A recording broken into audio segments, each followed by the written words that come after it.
collectively, there is, your structure, your accountability, your 30-second pitch, your network, are the foundations for success. There's a lot of miscellaneous things that you hear about resume, about other things that you know about, but the foundation is the most important part. So Eric and I will both talk on about 3 to 5 different subjects, and we have the honor of having 2 guest speakers today that are going to share their experience with us. And then before I get started, I'm going to flip it over to Eric, who's joining us to quickly introduce himself as well. Yeah, hi, thanks, Alex. Eric Stetson, Region 4 Block Director. I live outside Philadelphia, responsible for the Northeast for 4 Block. And so thanks for joining us. So Alex, what I'm realizing is we have a collection of veterans, veteran leaders on this call. So I think, outcomes for this session is there's going to be some learning, but also that we're going to get some feedback on what we're talking about tonight and how we do this from other veteran leaders in the community. And that we're going to, have a chance to network a little bit and grow stronger together. One of the things that I've noticed, and Alex, you and I have talked about this, is with the past, roughly 2 years of the conditions we've been operating in, folks are getting burned out, a little bit tired. And so some folks just, aren't showing up where they would have before. So for all of you being on here tonight, thanks for being on and congratulations. And, you saw I put in the chat, those who dare win. We have to remember that as veterans, we adjust, we adapt, we overcome. It's what we learn to do in service. And so we don't like to do everything virtual, but in some cases we have to, and it could be a multiplier. So we just got to get on in the medium and the environment that we have and keep on keeping on. And so that's what part of tonight is about. So for those of you who are on, I appreciate it. And if you can take away from in a leadership function to others who are out there who are not taking advantage, please do so. Please do so and help them. Give them a little kick in the butt, a little motivation, so they can, keep on keeping on and not lose faith and lose hope. So that's my 2 cents, just, observations, right? To get started. I'm excited because we're going to talk about some good stuff. I love Alex's architecture that he brings to this process. And then I love to speak about a lot of stuff. So I have to learn how to shut up sometimes, but let's rock and roll. Let's do it. All right. Fantastic. So if you guys and gals that are on the call, please use the chat. In my format, Eric's going to have the engagement part, so get ready to do push-ups with everybody. So one thing that he forgot to say, just because you're coming today to watch us do push-ups doesn't mean you can't do push-ups with us. So this is what we call the economic push-ups. When you job search, it's 1, 2, 3, 1 is the cadence, okay, not 1, 2. So you'll see that on Eric's part. For mine is anytime you have a question, you have a comment, put it in the chat. So I could see it, or Olivia can bring it up and says, hey, somebody has a question on that. So Olivia, if you could start with the first slide.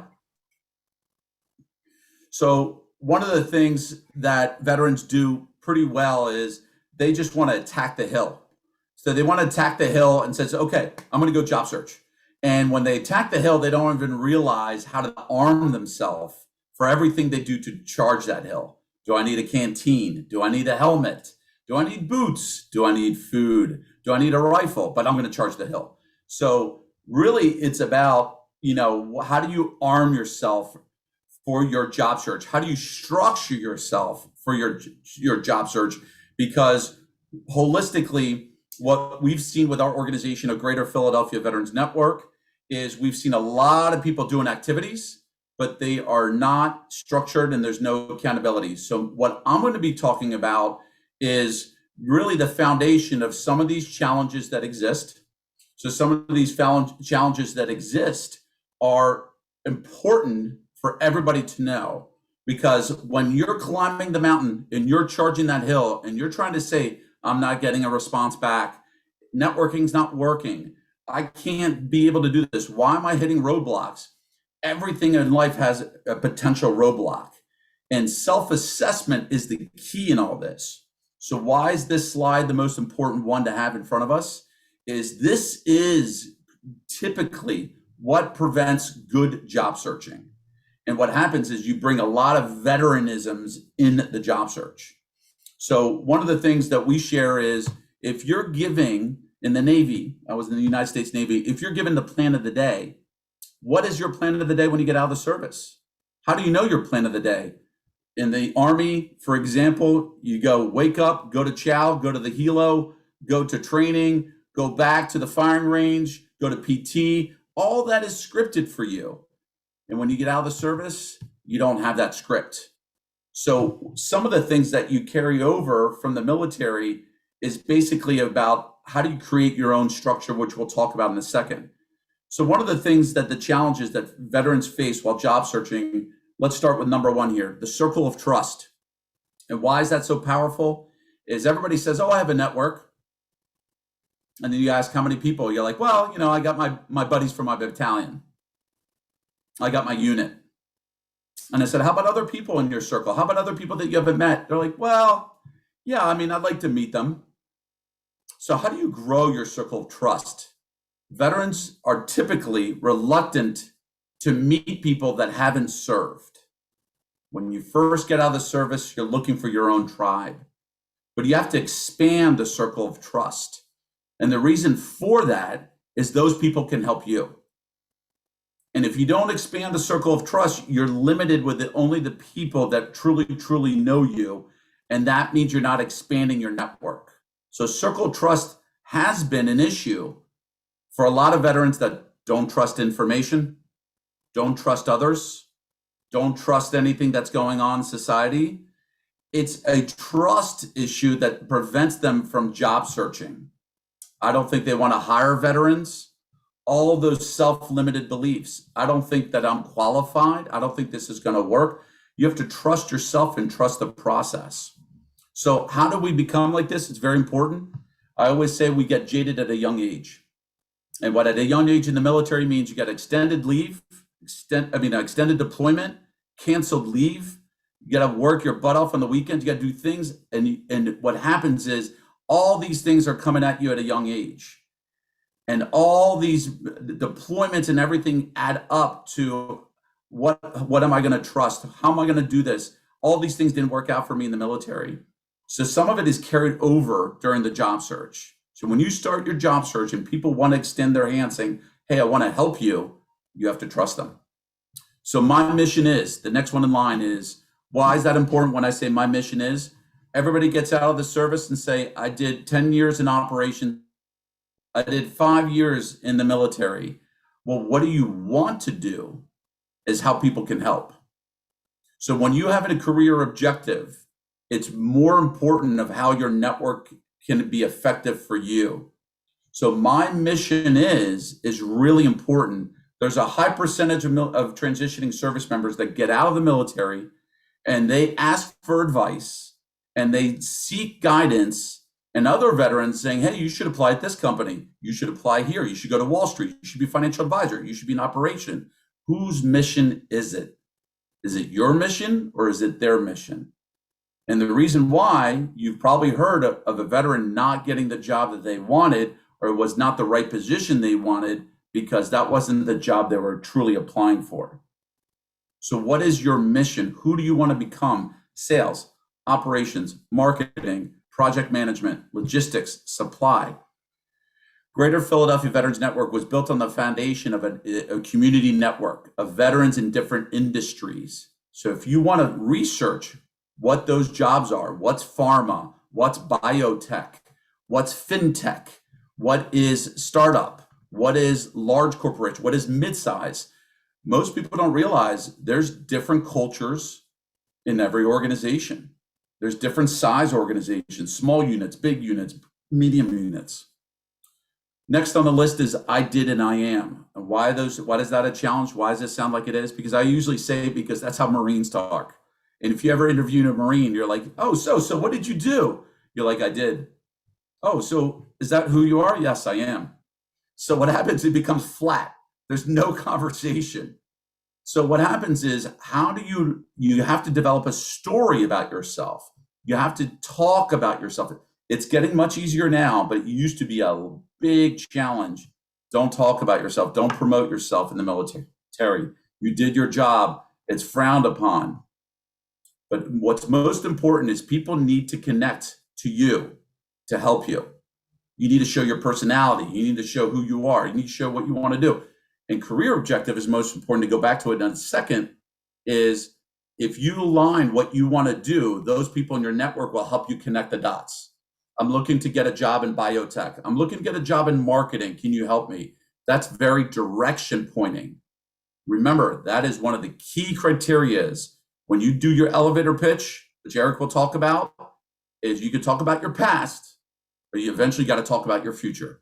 If not, people are going to make up your future. Oh, you should go apply to this logo. You should apply to that logo. You should go to this logo. So it becomes logo shopping. I'm not an alcoholic. What does that mean? Most alcoholics don't raise their hand to say they have a drinking problem. So we applaud all you, not to say you have a job search problem, but you're trying to be better in your job search. So most people blame, I wouldn't say most, a lot of veterans blame the outside world, the employers, their network, and everything else except themselves. The employers don't respond to me. My network's not helping me. I'm not an alcoholic. You got to look at it sometimes and saying, well, maybe your expectations are too high. Maybe you didn't follow through well. Maybe you didn't present yourself well. So you got to raise when you need help and you're not getting what you need to raise your hand saying, hey, how can I fix my alcohol problem? That's why we put it this way of saying, you got to look at it that you need help. Lack of information. When you storm that hill, when you attack that hill, did you have all the information about knowing where the landmines are? Did you know where the traps were? Did you know where the best trails to go? Or are you going on the longest trail? If you don't know the way to attack the hill, it's the same way for your job search. You need all your buckets in place before your job search begins and goes through. Ted Pease, who's on with us today, will talk about that, about really starting it before getting out of the service, about collecting info. Really, data mining right now is so important for veterans, of data mining before they even put themselves out there. Intel officers, as we call it, not being a Marine. So you can put it in the chat. This is one of my questions out there. Let me ask everybody, Eric's heard this before, and everybody, why are the Marines the best job seekers? Put it in the chat. I want to hear it. I'll wait a couple of minutes. I'll wait about 30 seconds. Why are the Marines the best at job searching? Anybody want to take a guess?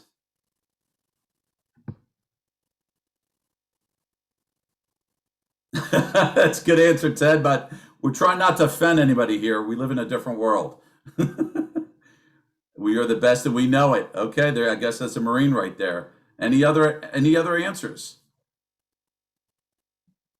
Used to doing more with less. I like that, Doug. I'm looking for the golden answer. I guess aggressive training and culture. I like that. What else is there? They keep it simple, follow the plan. That's one of the best answers. Used to doing more with less. We are the best. So I'll tell you why. The reasons why the Marines are the best at job searching is they don't care for all the doors that slam in their face saying you're not a good fit for this job.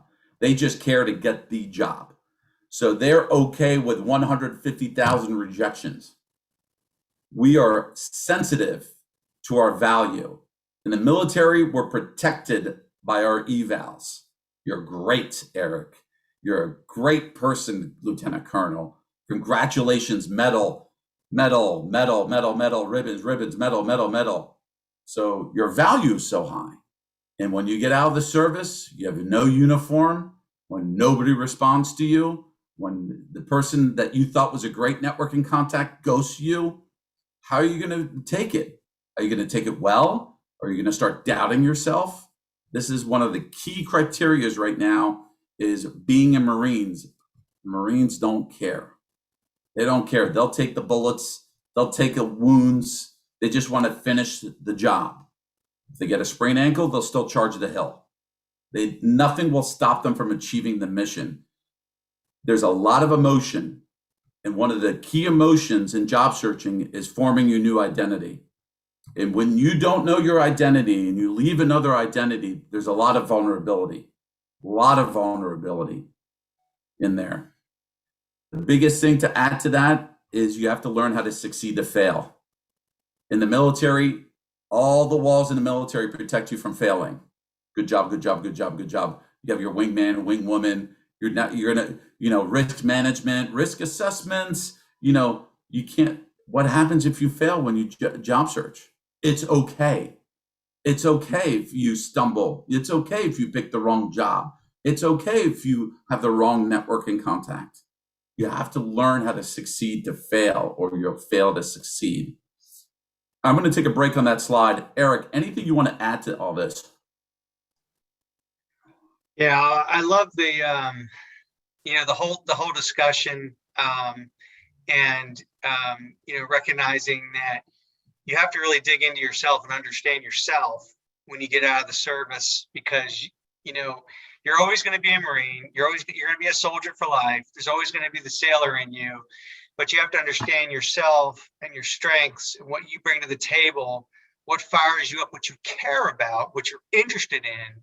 And that helps you vector in the direction you want to go for a job search. Because, and I tell a lot of veterans this, when I interview them and I hear all the things they've done and I've looked at their experiences, and I talk to, an E6 in the Air Force, the Army, or the Marines, and I think about all the things they've done.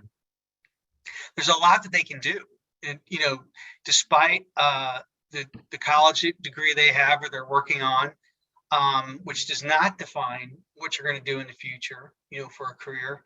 So it's deciding, what you care about to help you in the direction that you want to vector in that job search. And so that's digging into the self and understanding yourself, really, really well, your natural strengths, things you don't like doing, and the things that you're good at, things you want to do and you care about.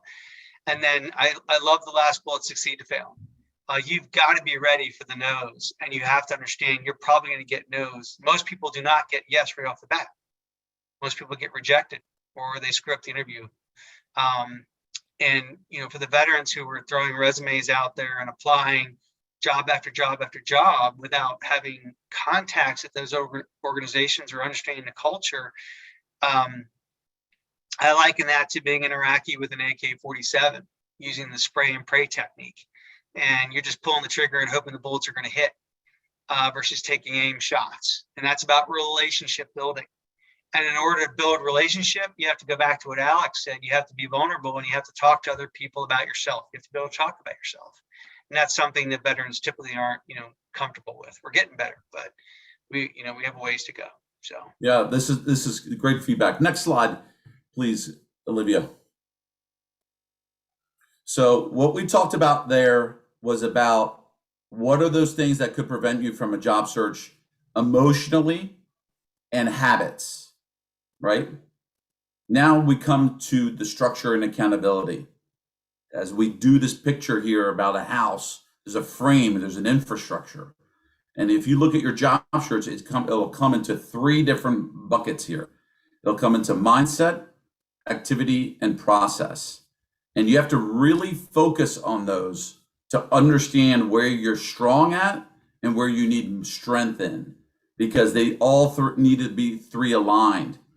And the reason for that is some job searches take forever. And there's a reason behind that. It's not about how smart the person is and their background. It's their activity was off, their process was off, or their mindset was off.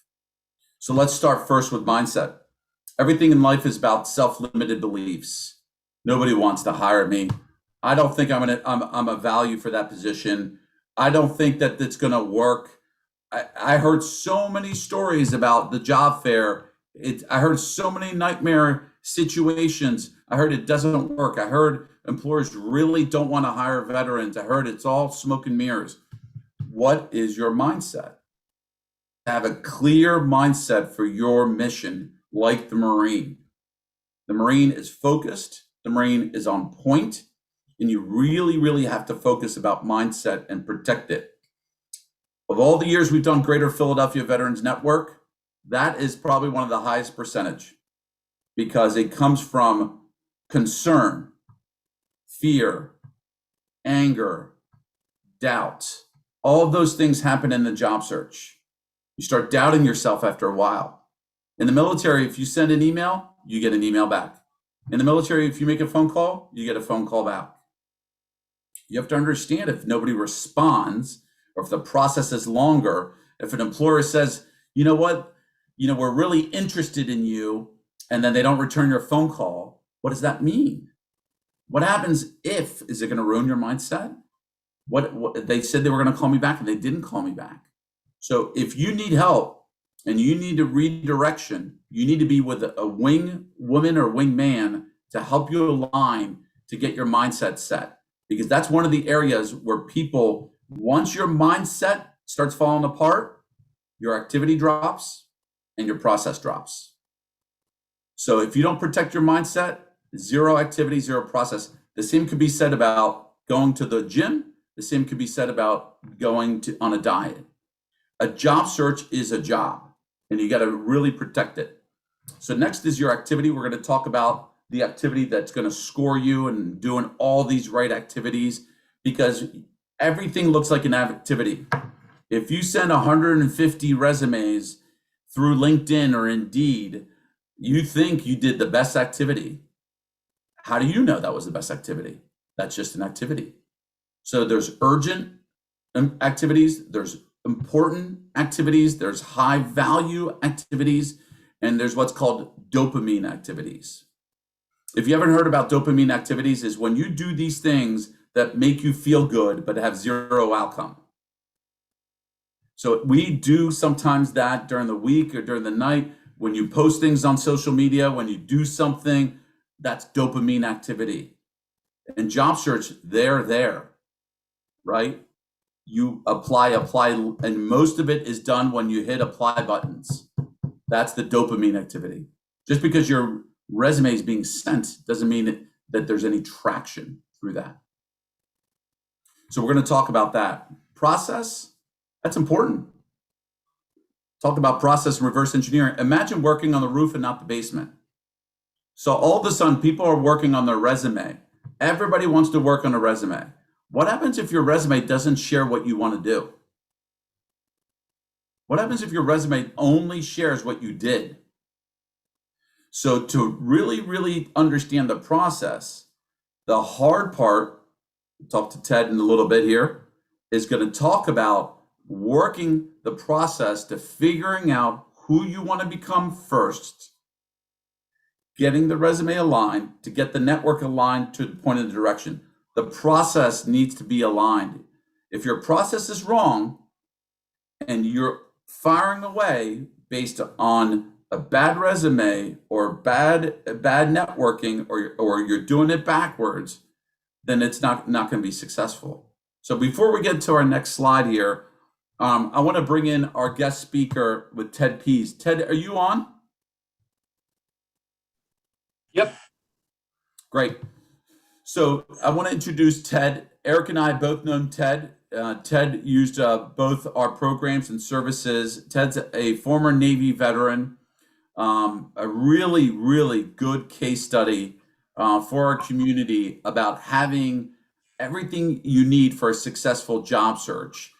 Ted, please fill us in from everything from how you got started, when you got started, and how did you adjust fire and some of your challenges leading to success?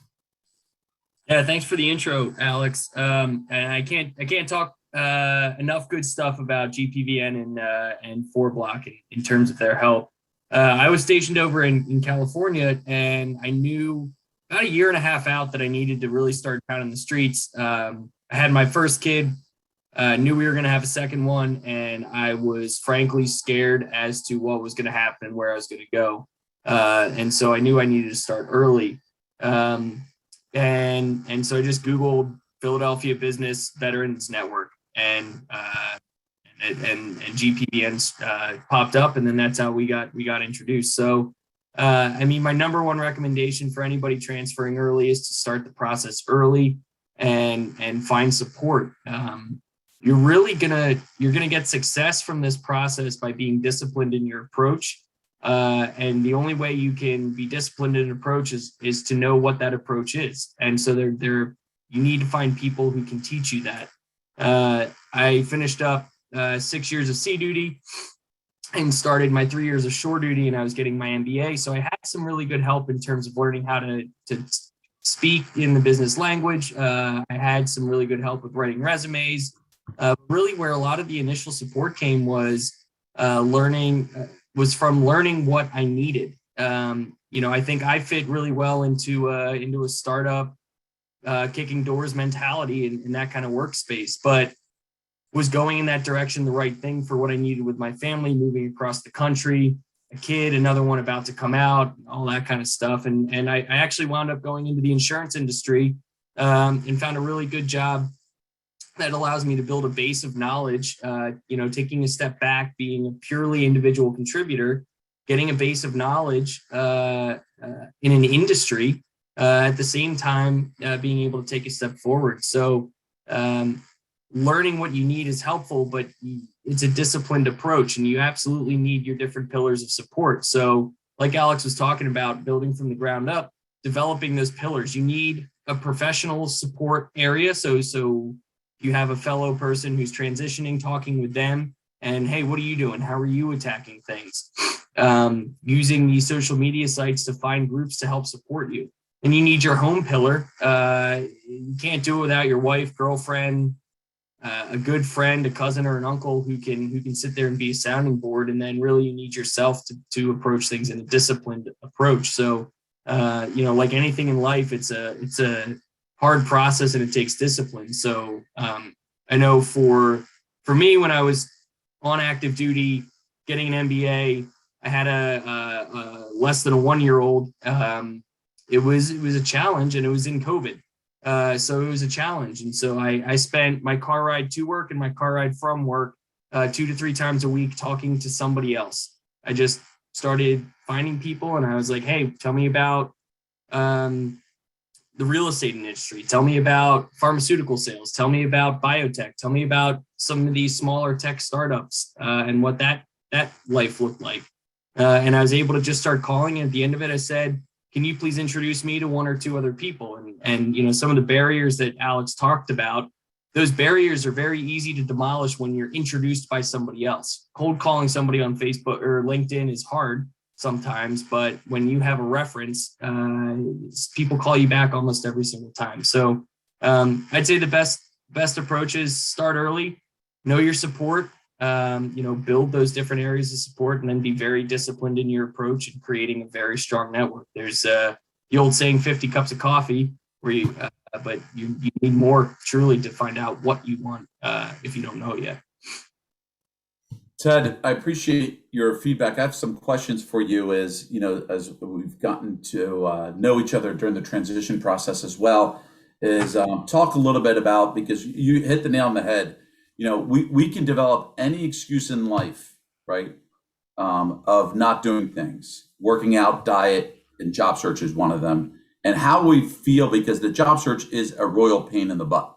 There's no doubt about it. It's work.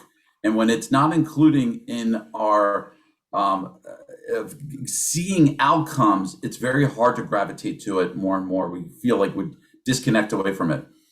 You had your MBA, you had a 1-year-old, you had full-time Navy. That trifecta is amazing in itself, that you found time to job search.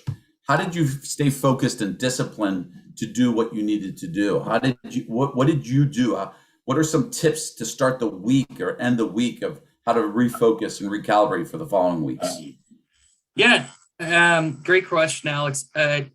It really was, I found a group, and 4Block was a big help. My MBA program was a big help, that was able to provide a structure of, here's how to attack a job search. There's a great book called The 2-Hour Job Search. And so you're going through that process, and you're writing out spreadsheets, and you're talking to every single person you've talked to. You're taking notes and then saying who that reference is so you can go back to it. And so kind of the approach is and for me, it was what's the shiny object that I want to explore because it sounds interesting. And I just dove down that rabbit hole hard, and I made it a goal. I needed to talk to at least 2 people, hopefully 3 per week that I hadn't talked to before, and really just find 20 minutes. Anybody will talk for 20 minutes, especially about themselves. So it's an easy ask. And so it was that. And I think a motivating factor was the fear of getting out of the Navy that paid really well and then not having a job and knowing that we were moving across the country. So fear was a good motivation on top of knowing that I wanted to find something that I was going to enjoy. We hear horror stories of people transitioning and being stuck in a job that they don't enjoy at all, a career or a organization they don't enjoy. And I didn't want that. So I knew that was going to take a lot of work to find, and it paid off. And it really is one of the most excruciatingly unrewarding processes, because you talk to a lot of people and nobody says, "Oh man, you sound great, come join my organization." Because honestly, most people you talk to, they say thank you for your service, but they could care less that you were in service, because unless you can say what value you add to them, it doesn't matter. If you can't explain the difference between an artillery field officer or a door kicker in a Marine Corps and how that applies to finance, they don't care. They'll say thanks for your service and good luck in your job search. So, I think too frequently people rest on the laurels of, I was a sergeant of 50 people or a lieutenant of whatever. Unless you can explain how that's directly applicable to value propositions for the business, nobody cares. That's a great question. So, a great answer. I appreciate the details on it. One of the things is talk about, if you can, mindset is important, and you talk about emotion, right? And you talk about either a time you were frustrated, a time you were concerned. It happens to all of us, and we're all vulnerable. How did you find a way to recalibrate? Give an example or two when you really felt concerned or frustrated or doubt. Yeah. Frustrated, I think, was probably the first time I spoke to you. We an hour, and honestly, it was because I thought I had stuff figured out, and I found out very quickly that I didn't know what I wanted. I didn't you kept asking questions. Well, what do you want? I was like, I want a sales job, and you're like, cool, doing. Or what's your pay structure? What's your support you need? And you asked all these questions, and I was like, I don't know, pay me money, right? And so then you asked, it was questions around, what is the corporate culture? What is your boss? Have you spent time learning how to interview your boss or person interviewing you, so you know that you're going to fit working with them? My current boss, when we interviewed, I asked him, I was like, hey man, what's your management style? Because if you're a micromanager, don't hire me. You and I will butt heads and we'll be miserable and it won't work. And then I interviewed a few people that worked for him or with him previously, and all of them were like, the dude, if anything, he manages too little. So that process of learning, and I was really frustrated when I learned that I didn't have a clue what I actually needed or wanted. And so it was kind of back to the drawing board. I thought I had done a ton of good work, which I had, but I didn't do as much as I thought. And the second part was, you said frustrated, and what was the other one? Concerned or doubt, like a perfect example, you thought you had a job, or they may have ghosted you, or you just were near the finish line, which always happens with everybody. Yeah. I would say I was getting close to the end of the 4-block program. It was getting close to April-ish, May timeframe, and I hadn't locked down a job yet. My leave started in June. I didn't want to start work until August because I wanted some time to get across the country and fix up the new house. And, I was talking with people, and I was like, I don't have a job offer. I haven't found the right place. I haven't found the right space or the industry. And everybody was just like, don't worry, it'll happen. Nobody wants to hire you in April for a job in August. Don't worry. But I was worried, and that was because of how big that transition is and how we get drilled in us. You need to be prepared from the beginning, and you need to have plan A, B, and C lined up. And so I was worried, and it just took people drilling it in my head to, go drink a beer, keep calling, keep talking, and it'll happen. And it did. But that was the uncertainty was very difficult. It is. And I think, oh, I'm sorry. Did somebody say something? Well, I think The all that you mentioned, Ted, was great information. A lot of this in this what job search structure that's illustrated here about mindset, your activity and process. Sometimes if you're using the wrong would. So you learned that you had info, but you didn't have all info. One of the key things I picked up in your job search is being an entrepreneur of your own success. So as much as you're looking for info, you're directing your own traffic. You're air traffic control for you, but you're bringing the resources for you, not others dictating for you. Would that be correct? Yeah, and it would have been amazing to have people hand me something on a silver platter, knowing I was coming out. I was honestly, I personally thought that my family and friends network in Philly were going to be far more helpful than they were, and they weren't. I had one other opportunity that was shaping up through a friend of a family friend that only became about because I gave him a call rather than somebody in the family helping me through that person. So it takes a lot of time to just drive yourself because nobody is going to hand you anything and nobody cares really. They're going to be like, oh, how's your job search? Oh, it's really hard. I'm struggling with X, Y, and Z. Oh, that's cool. Keep me posted. That was a common conversation with people that I thought would be more helpful. Absolutely. I think, we talk about in job searching, it's like baseball when you're at bat. And I think I probably gave you the stat before. When you're a batter, you fail 70% of the time, you're in the Hall of Fame. Basically, that is pretty much job searching for either a phone call, waiting to hear back from close family and friends. Everything seems like a struggle, not getting a hit. You're just swing away, then 30% is success. In reality, if the mindset is like that, that's why Marines are good. Marines understand the battlefield. They understand, okay, it's going to be a heavy dose of negativity, but I understand there's going to be small doses of that. So Ted, I know you got to go for an evening event, but what's the last advice you would give to people out there, for their job search success? Start early. Put a smile on your face every time you're about to pick up the phone to call somebody because they are there and they can really, really help you. If you approach every conversation with just like beaming positivity, that helps a ton because it comes through the call, it comes through the coffee, it comes through whatever. And learn how to sell your value. Work with a group, work with 4Block, work with GPVN, whomever, and learn how to sell your value in words that other people understand, in words that business or the industry understand. You're going to go interview or talk to somebody in finance, go on LinkedIn and read a bunch of job descriptions and figure out what that word translates to what you've done. Same thing for any industry. Be prepared and just work at it and build your network. And I found an industry in insurance where just about everybody I talked to became an absolute ally for me and introduced me to a lot of people because they wanted to find the right spot in insurance for me. And it didn't happen by not being prepared for those conversations. Yeah, Ted is a great example of the Philly vets community about really embracing the success, not just transitioning into the job, but also now serving our community by being on our call today about attending our programs as a veteran in transition. So just because you're transitioning out of the military, it doesn't mean your veteran life is just beginning. So Ted's now involved with other organizations. He's attending veteran community events. So Ted, thanks so much for your time. If you can, just drop your contact info. If people want, to connect with you on LinkedIn or email, find the best way to connect with you. And thanks so much.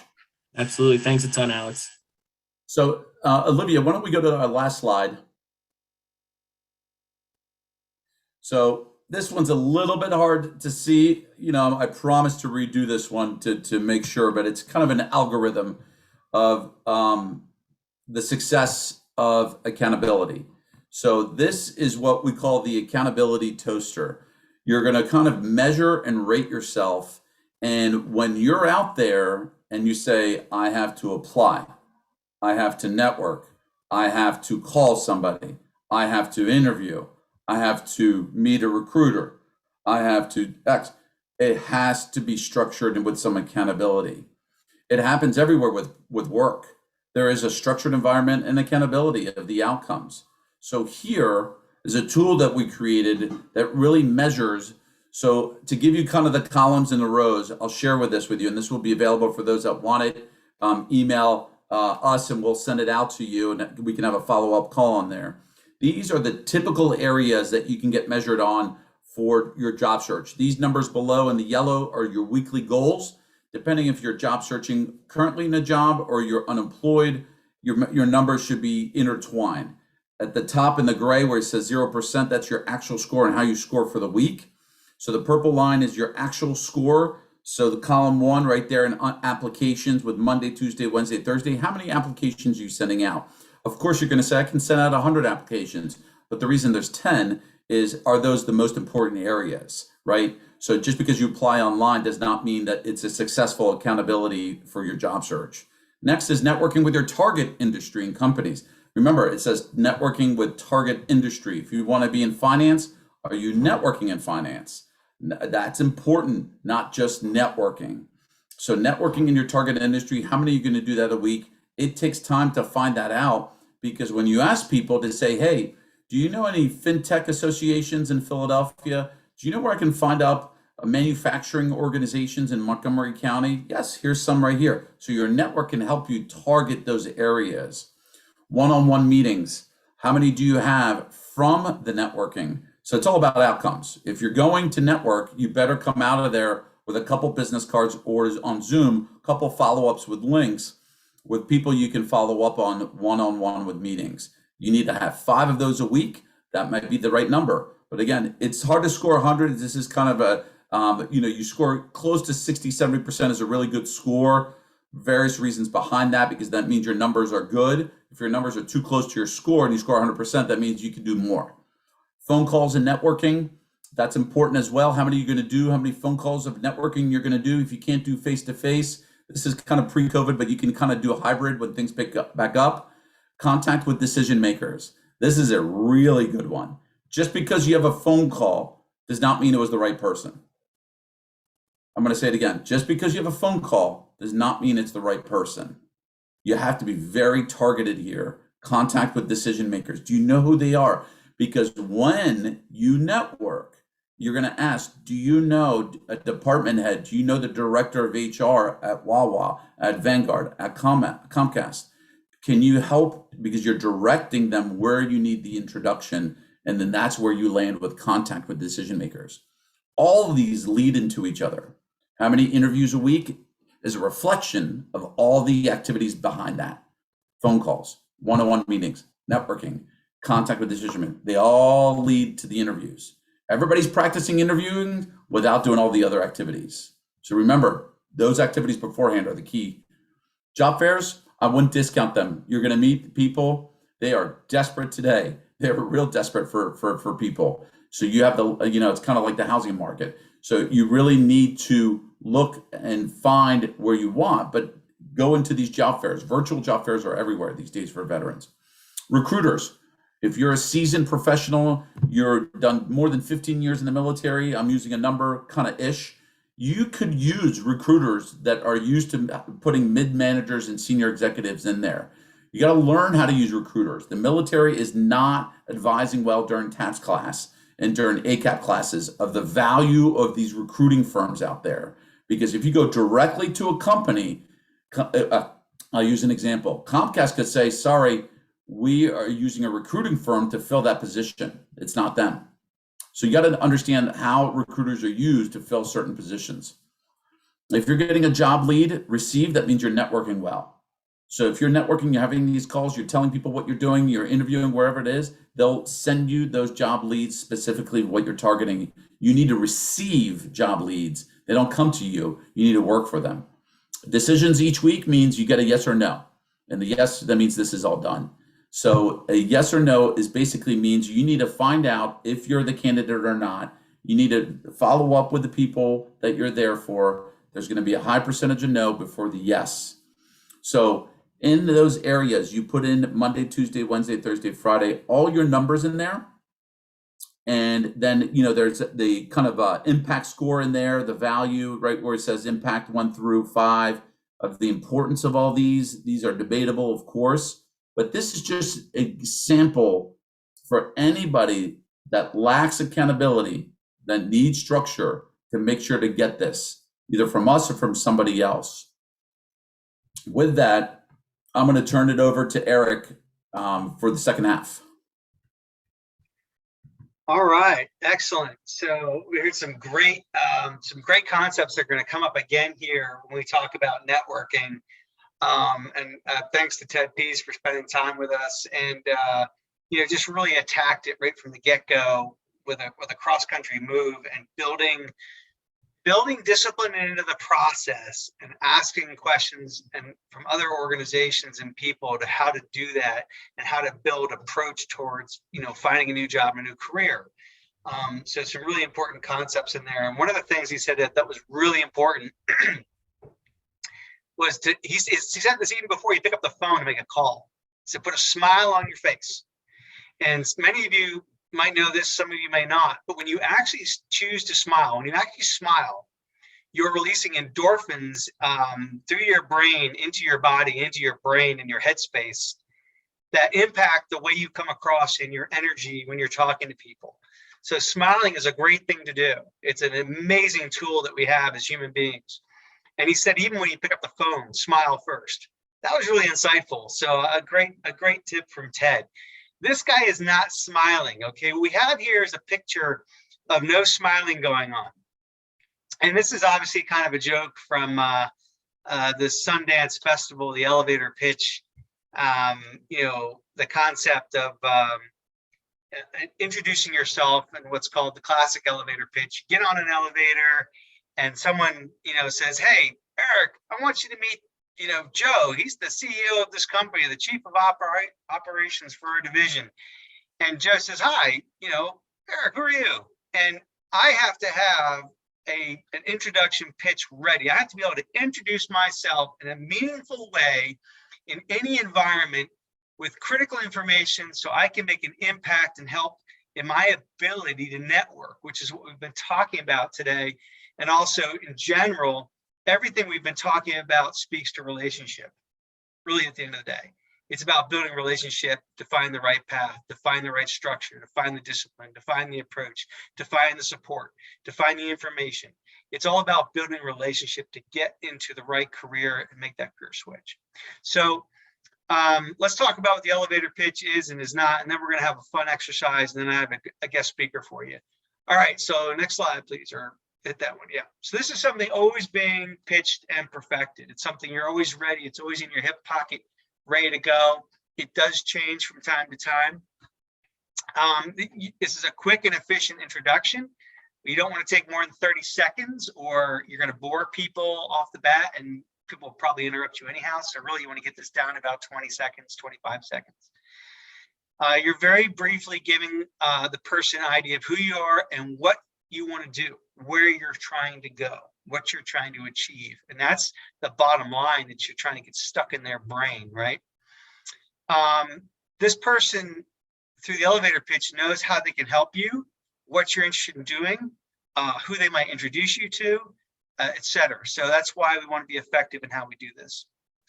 And I like to say, y'all have heard be bold, be brief, be gone. If you were in the military, you might have heard that when you were briefing. So I like to say, be bold, be brief, be warm. Okay. Obviously, this guy's not being warm. He's being a little bit too in your face.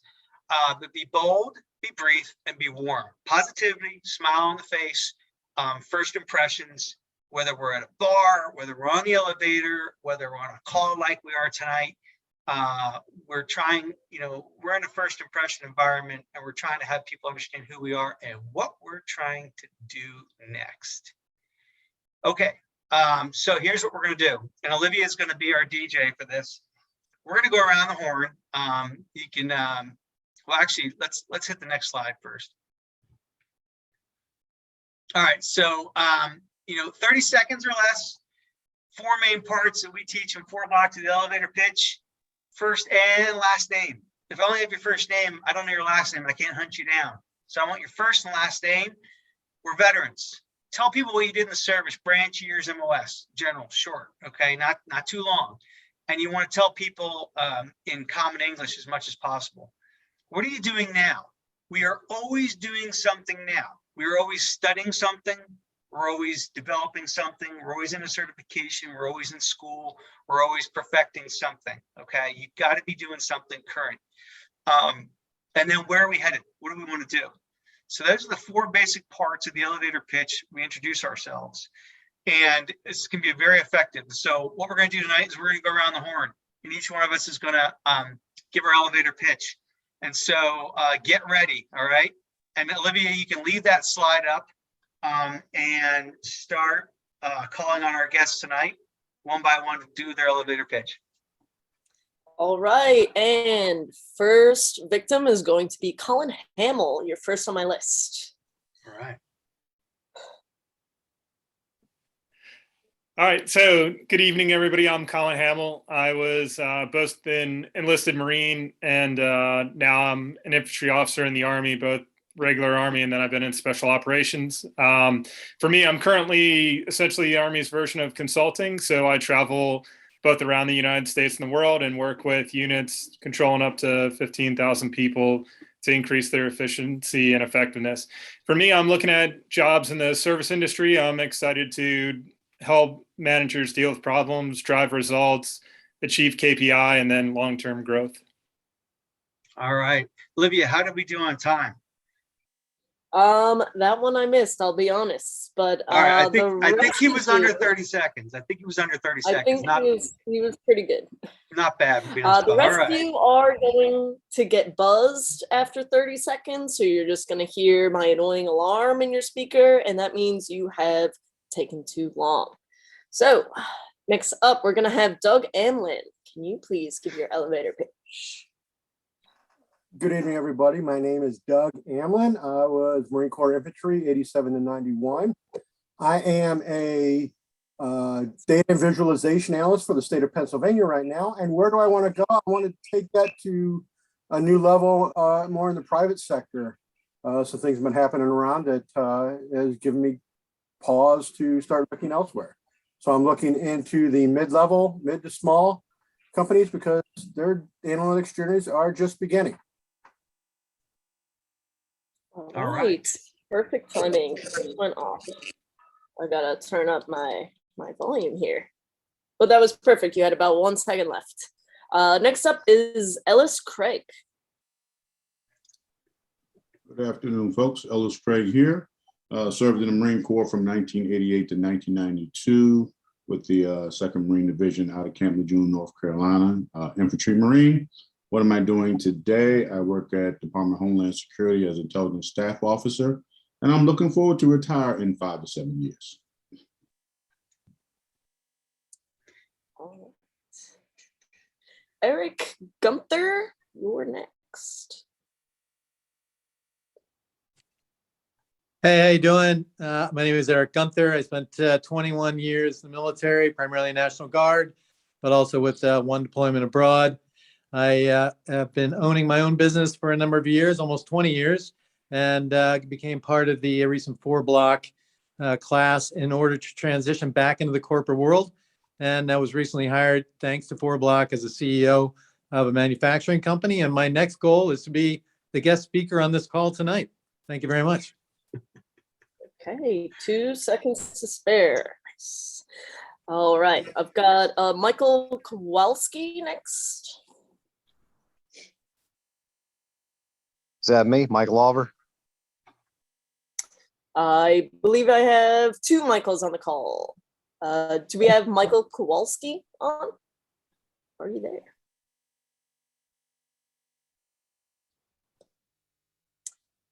I will take that silence as a no. So, Michael Lawver, you're up. Okay, Mike Lawver, 2847 in the Marine Corps, communications electronics technician. Been a locomotive mechanic for the past 8 years, and I am looking to make a change because I am not growing as fast as I want to here. So I am looking to make a career change. Okay. Let's see. Just double checking. I don't believe I've missed anyone. Do we have our other Michael Kowalski? Are you there? If not, that is everyone that is still here.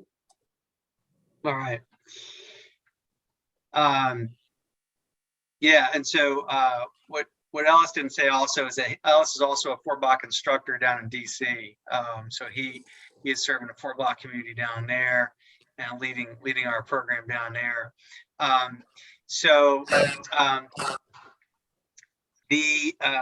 Having your elevator pitch ready to go, being comfortable with it, having it roll off your tongue, is definitely a critical part of networking, because if you can't, and Alex referred to it earlier, if you can't introduce yourself effectively and you can't talk to people about yourself, you're going to have a hard time in your value proposition, which is something that Ted also talked about. And being able to describe your value proposition to people who are out there, and what your value is. So absolutely critical part of the program. So Michael, a little bit of feedback for, these elevator pitches. Specificity in what you want to do next and where you're going is critical. That helps people figure out how to help you. So getting, understanding yourself and the direction you want to go and being able to specify that is going to help people help you with your networking. And so that's really important. And so, the first part of the process for some folks is just figuring out what they want to do. And so there are different books you can read out there. There's different exercises you can go into. You can do all the informational interviews, like the 50 cups of coffee, or 500 that Ted described, to figure out what is you want to do to go next, is really, really important. And then as you get into the networking, you're telling people where you're trying to go. So specificity is definitely important. Talking to people about, briefly describing your military experience in the introduction, and if you can, sneaking in some value proposition inside of that, is definitely very important. And I see, Michael's note about, struggling, like, what do I want to do? So there's a couple, there's some great resources out there. I mean, you can pick up, different books like What Color is My Parachute, Finding Your Why, by Simon Sinek. Fort Block, we have a course called Find Your Calling that anybody anywhere in the world could take. And a lot of senior leaders have taken this course coming out of the military after 20, 25, and 30 years and have found it as great value, as have younger folks who served a shorter time in the military. So it's called Find Your Calling. And there's some other exercises we can talk about as well. But that really helps with the elevator pitch. So a quick, important tool for introducing yourself.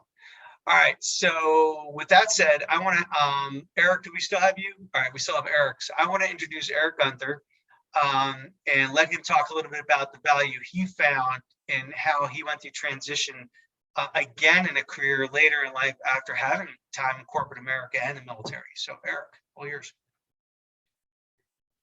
Yeah, thanks for having me, Eric, and welcome to the guests. I am a big fan of the program, both GPVN and Fort Block, and I've been fortunate enough to get to know Alex and Eric and the other people involved. It's just a great program for the veterans. I was unaware for a number of years that these programs existed, and the fact that you folks are here means they're available, and I encourage you wholeheartedly to take as much advantage as possible, because you earned it, and you have the ability from your training to do very well in the corporate world. So take advantage of this program and get out there and make it work. My experience with Fort Block is I was looking to transition from being a small business owner, which is what I did after returning from deployment. And I'd always been a corporate person, GE Capital, big companies. But while I was deployed, my job went away. And so I decided to start my own business and did that for a number of years, really enjoyed it, but missed the corporate environment. And I really wanted to get back into it. I wanted to have people to work with, to guide, to help move forward, and to learn from. So That's really what I was seeking. And small business was great, but I just wanted that change. And so I was able to, again, work with 4Block and do the class. And I really enjoyed the environment, the people that were there, the structure of the course. It did start with the elevator pitch, and it's something you want to get used to. You want to make the most of, and don't get tired of talking about it, because it's really sort of that core, that atom that you build around, is knowing who you are, what you want to do, what you have done, and what you can offer to a potential employer.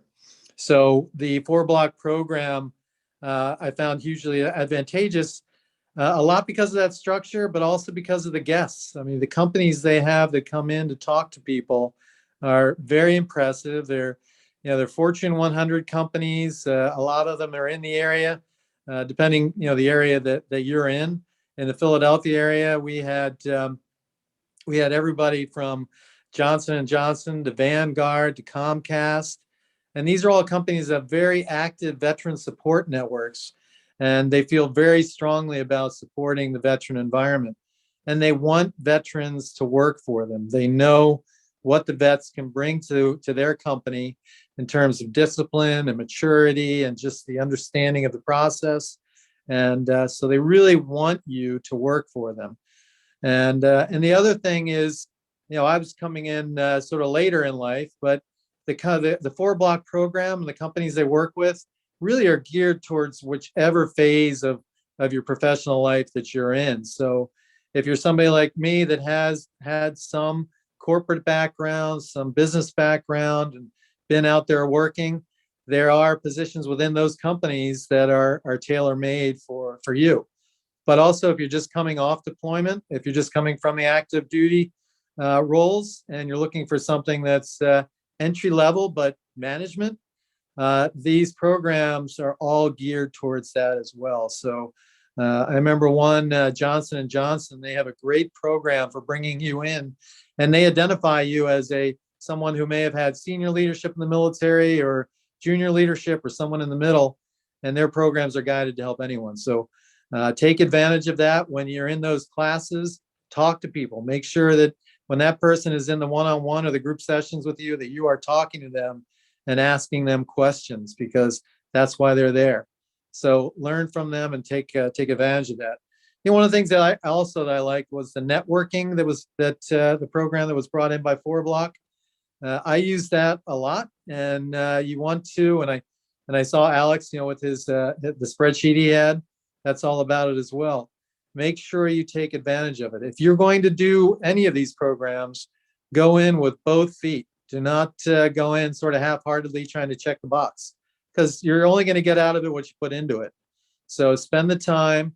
If you're going to do the networking phase, then definitely go out there and just talk to people, talk to anybody. It's going to lead you down a path. You stick with it. And that's what happened to me. The job offer that I was able to ultimately get was something that had nothing to do with the company I interviewed with, nothing to do with the job. It was talking to someone about something completely different. But then I met someone else through that, and someone else, and eventually met the person who had this fantastic job offer that fit me really well. And 4Block will also guide you through that interview process and how to look not only at how you can serve that company, but how they can serve you. Everything from the job description to the benefits package and the salary, and to how you're going to onboard. So take advantage of it. Don't go in half-hearted. Do all the courses as much as you can. I mean, they are flexible. They're very flexible, but put it on yourself. Use that, test yourself, push yourself to get as much out of the program as you can. And you'll get something out of it. I guarantee there are a number of opportunities that are available to you. So I'm also available to you if I can help anybody out in the process, any part of the process. And so again, congratulations for getting this far and just getting involved with these programs. So thank you also to Alex and and Eric. If there are any questions for me, I'd be happy to answer. Hey, thanks, Eric. I appreciate it. You made a lot of good comments there. One of the things that stuck out to me was in the networking concept. It made me think about the fact that a lot of organizations have veteran ERGs. And, for Michael and Colin and Doug, I don't know if you're conscious of that or not, but major corporations and companies and even smaller ones have often will have veteran ERGs, employment resource groups within the company. And these are the veterans at the company who meet regularly, mentor each other, coach each other, support each other, compare notes, and also do service community, projects, etc. So as you're looking at companies and looking for careers, think about the companies that have those veteran ERGs in existence. It's a great way to network into a company. And the other thing that stuck out that Eric said is you just don't know where that point of contact is going to take you. And I'll come back to that in some of the networking tips, but the idea of and who's next, and then tracking it. Eric mentioned structure and tracking, using a mechanism like Alex showed. We have another one just specifically just for networking that we share in 4Block. So building some structure into the process. So anybody, quick questions for Eric, if you have any questions for Eric and what he's doing. Don't be shy. Eric, did you share exactly what your new position is? Did I miss that? I gave it in my elevator pitch, but yeah, so I was able to get a job as replacing a CEO for a company that had been purchased by a family office, and it's in manufacturing, which is where I wanted to go. And it's just a great process, because it's kind of like those of you who have been deployed and familiar with the right seat, left seat ride. The existing CEO is still in place, and so I can learn more about the specific business, which is in what they call FRP, which is fiber reinforced product, which is everything from the semiconductor industry to chemical, oil and gas. And so a place I really want to be, and there's a great opportunity for growth. So a good next chapter for me. All right. So you all have a new contact in that industry who's the CEO of a company, and apparently where they work, there's a good connection to the blue crowds out of the Chesapeake or something like that. Yes, all right. indeed. All right, well, if there's no questions, what I'm going to do is rip through a couple slides on specific tactics and techniques for networking that I think are really important. And Alex and Ted alluded to some of this, and so did Eric. And then we got a small group, so we can do some question and answer and do some networking. So this is kind of a general schematic approach that we use in the networking process. And so it's identifying the people that you can network with. And this goes to cast a big net early on. And then as you focus where you want to go, refine and bring that net closer and closer to where you're targeting your networking efforts. So think about from the get-go, if you're starting from scratch, church groups, college graduating buddies, folks you went to high school with, folks who got out of the service before you, folks who are in the reserves or the guard, family members. Like I know Ted said he didn't have success with some of those folks in his networking circle, but sometimes you do. Or sometimes you find a mentor that helps you refine the direction you want to go and then connects you to other people. So identify, connect to people. How are you going to connect? You can use LinkedIn if you're using a personal connection note on LinkedIn to explain to people why you're connecting. They're much more likely to respond to you, especially if you point out what you have in common. Okay, as you connect with people, make sure you follow up quickly with a note of thanks, either a handwritten note, an email, a text, something to acknowledge and express gratitude is really important. And you want to follow up. And then like Ted and Alex and Eric just said, track, okay? Everybody you connect with goes on a networking tracking device of some sort. You can track who connected you to who, when you talked to them last, what industry they worked for, their email, etc. Because you want to be able to go back and help the people that are helping you and also express gratitude to those people. And this is part of, relationships, and we're going to talk about it in a little bit. When you're talking to people, when you're connecting with people, exhibit the interest and the curiosity. Pay attention to what people are saying. Learn their story. People like to talk about their story and what they've learned. So ask those questions and then really pay attention. And then be able to express what you're trying to do, what you're trying to learn about, what you're curious about. what was your experience in the military? What is your value proposition? What do you bring to the fight, to the team, so to speak? And so you have to identify that before you actually start talking to people. If you can't say what you do and what you're good at, what you bring to the team, you're going to have a hard time helping people help you. Remember the movie Jerry Maguire, right? Help me help you, right? If you don't tell me what you can do and what your experience is and what you like to do and what you're passionate about, I have a harder time connecting you to the right people and helping you. But like we said earlier, there's also some exercises you can do to figure that out. Make an impression. It's a first impression every single time, regardless of the engagement. Back to Ted's point, smile. It's important. It's positivity. It's not standoffish. It's not defensive. It's engaging. So smile, be warm, make a good impression. And I have a note on that also. And then pay it forward. It's a two-way street. It's relationship building. If someone helped you, how can you help them? Always ask that person, let me know if there's someone I can connect you to, if there's someone I can help you. I really appreciate your help. So let's go to the next slide.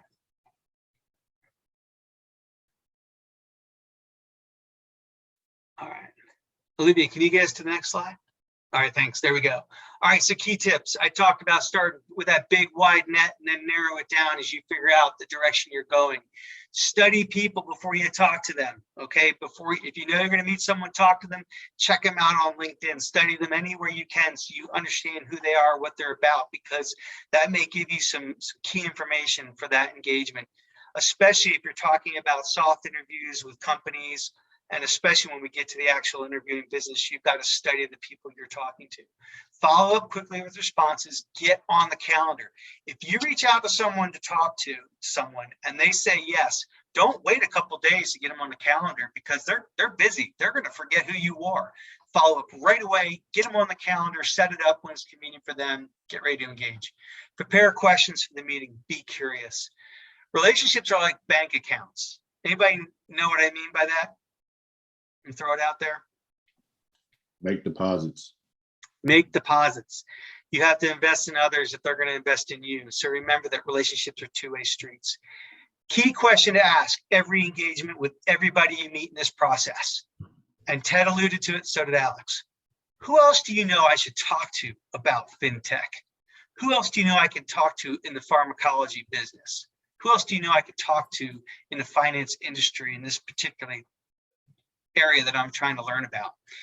Whenever someone asks me that question, I hate to fail to provide an answer. I always want to be able to pass on at least one person to someone who asks me that question. And that's human nature. We don't want to fail to deliver. And so ask that question.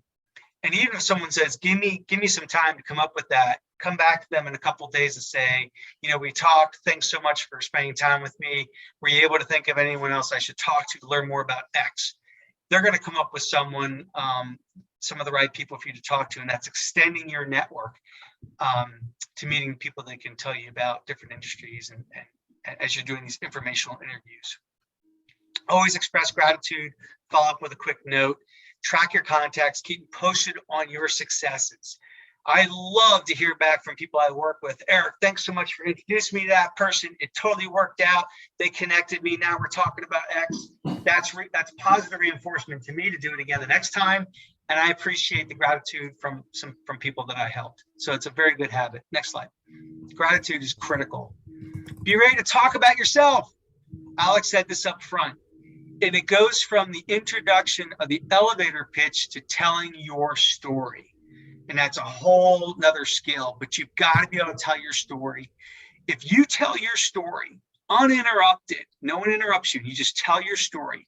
Plan on about 2 to 3 minutes to tell your story. If you go beyond that, you're going too far, you're telling too much, you're sharing too much.